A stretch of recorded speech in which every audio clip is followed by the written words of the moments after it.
നമസ്കാരം. കമസ് യൂട്യൂബ് ചാനലിലേക്ക് സ്വാഗതം. ഇന്ന് ഞാനിവിടെ ചെയ്യാൻ പോകുന്ന വീഡിയോ 10ാം ക്ലാസ് ബോർഡ് എക്സാം എഴുതാൻ പോകുന്നവർക്ക് 10ാം ക്ലാസ്സിലെ മാത്സ് പരീക്ഷയുടെ ലാസ്റ്റ് ക്വസ്റ്റ്യനായിട്ട് വരാൻ സാധ്യതയുള്ള 5 മാർക്കിൻ്റെ ഒരു ചോദ്യമാണ്. നോക്കുക. Look at the number pattern given below. 1 cube is equal to 1 square, that is 1 into 2 by 2 whole square. 1 cube plus 2 cube is equal to 1 plus 2 whole square, that is equal to 2 into 3 by 2 whole square. 1 cube plus 2 cube plus 3 cube is equal to 1 plus 2 plus 3 whole square is equal to 3 into 4 by 2 square. ഈ pattern നമ്മൾ നോക്കുമ്പോൾ നമുക്ക് മനസ്സിലാകുന്നത് ഇവിടെ ക്യൂബുകളുടെ, അതായത് natural നമ്പേഴ്സിൻ്റെ cube എടുത്ത് add ചെയ്തിരിക്കുന്നു.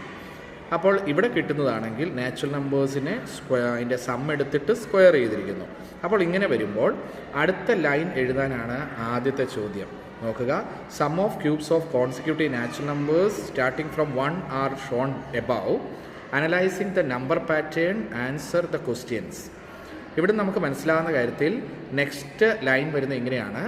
1 cube plus 2 cube plus 3 cube plus 4 cube plus 5 cube വരെ ആഡ് ചെയ്യുമ്പോൾ കിട്ടുന്നത് 1 plus 2 plus 3 plus 4 plus 5 the whole square.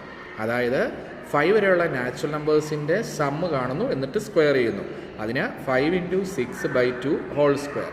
അപ്പോൾ അടുത്ത് നമുക്ക് എക്സ് കണ്ടുപിടിക്കാനായിട്ട് തന്നിരിക്കുന്നു. ഇവിടെ 7 വരെ ഉള്ളത് കൊണ്ട് എക്സിൻ്റെ വില 7 ആയിരിക്കും.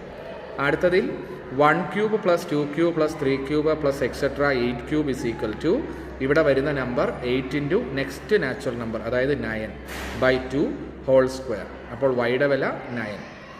അടുത്തത് 1 cube plus 2 cube plus 3 cube plus etcetera 100 cube വരെ ചെയ്യുമ്പോൾ എത്ര കിട്ടുമെന്ന് ചോദിച്ചാൽ 100 ഇൻറ്റു 101 by 2 ഹോൾ സ്ക്വയർ. അത് വേണമെങ്കിൽ നമുക്ക് ഇവിടെ കട്ട് ചെയ്ത് 50 ഇൻറ്റു 101, അതായത് 5050 സ്ക്വയർ ആണ് എന്ന് പറയാം. അടുത്തത് 1 cube plus 2 cube plus 3 cube plus etcetera n cube. ഇതിനൊരു ഇക്വേഷൻ ഉണ്ടാക്കുമ്പോൾ n വരെയുള്ള നാച്ചുറൽ നമ്പേഴ്സ് ആഡ് ചെയ്യണം. അതിനുള്ള ഇക്വേഷൻ ഇങ്ങനെയാണ്: n into n plus 1 by 2. എന്നിട്ട് അതിൻ്റെ സ്ക്വയർ എടുക്കണം. നോക്കുക. സ്ക്വയർ, ക്യൂബല്ല, സ്ക്വയർ. അപ്പോൾ ഇതാണ് ലാസ്റ്റ് വരുന്നത്. ഈ രീതിയിലുള്ള ഒരു ചോദ്യമാണ് നമുക്ക് പരീക്ഷയ്ക്ക് പ്രതീക്ഷിക്കാവുന്നത്. 5 മാർക്ക് കിട്ടുന്ന ചോദ്യം. ഈ വീഡിയോ നിങ്ങൾക്ക് ഇഷ്ടമായി എന്ന് കരുതുന്നു. വീഡിയോ ഇഷ്ടമായെങ്കിൽ ലൈക്ക് ചെയ്യുക, ഷെയർ ചെയ്യുക. ചാനൽ ഇതുവരെ സബ്സ്ക്രൈബ് ചെയ്യാത്തവർ സബ്സ്ക്രൈബ് ചെയ്യുക. അടുത്ത വീഡിയോയുമായി നമുക്ക് ഉടനെ കാണാം. Thank you.